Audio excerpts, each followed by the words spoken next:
பெஞ்சல் புயலின் தாக்கத்தால் கேரளாவில் அடுத்த 5 நாட்களுக்கு இடி மின்னலுடன் கூடிய கனமழைக்கு வாய்ப்புள்ளதாக வானிலை ஆய்வு மையம் தெரிவித்துள்ளது. இது குறித்த கூடுதல் விவரங்களை செய்தியாளர் ரமேஷ்குமார் வழங்க கேட்கலாம். ரமேஷ்குமார், இது தொடர்பான விவரங்களை பதிவு பண்ணுங்க.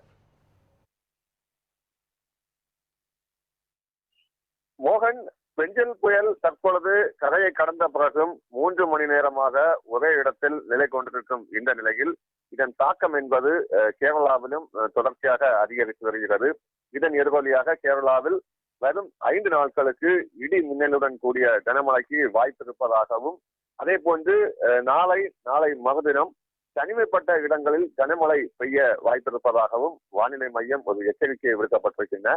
இதன் எதிரொலியாக ஆலப்புழா, கோட்டயம், எர்ணாகுளம், இடுக்கி, திருச்சூர், பாலக்காடு மற்றும் மலப்புரம் ஆகிய மாவட்டங்களுக்கு இன்றைய தினம் மஞ்சள் அலர்ட் எச்சரிக்கையும், தொடர்ச்சியாக நாளைய தினம் பார்க்கும் பொழுது இடுக்கி, எர்ணாகுளம், திருச்சூர், பாலக்காடு, மலப்புரம், கோழிக்கோடு மற்றும் வயநாடு மாவட்டங்களுக்கு மஞ்சள் அலர்ட் எச்சரிக்கை விடுக்கப்பட்டிருக்கின்றன. அதே போன்று வரும் செவ்வாய்க்கிழமை மலப்புரம், கோழிக்கோடு, வயநாடு, கண்ணூர் மற்றும் காசர்கோடு மாவட்டங்களுக்கும் மஞ்சள் அலர்ட் எச்சரிக்கை விடுக்கப்பட்டிருக்கும் நிலையில் வரும் நாட்களில் கேரளா மற்றும் கர்நாடக கடற்கரை பகுதிகளிலும் சரிதான், அதே போன்று லட்சத்தீவு பகுதிகளிலும் மீன்பிடிக்க செல்லக்கூடாது என வானிலை மையம் எச்சரிக்கை விடுக்கப்பட்டிருக்கின்றன.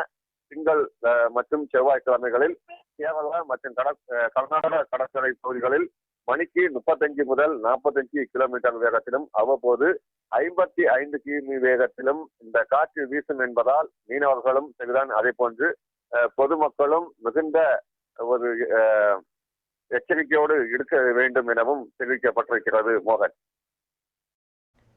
பெஞ்சல் புயலின் தாக்கத்தால் கேரளாவில் அடுத்த 5 நாட்களுக்கு இடி மின்னலுடன் கூடிய கனமழைக்கு வாய்ப்பிருப்பதாக வானிலை ஆய்வு மையம் தெரிவித்துள்ளது தொடர்பான விவரங்களை வழங்கியதற்கு நன்றி ரமேஷ்குமார்.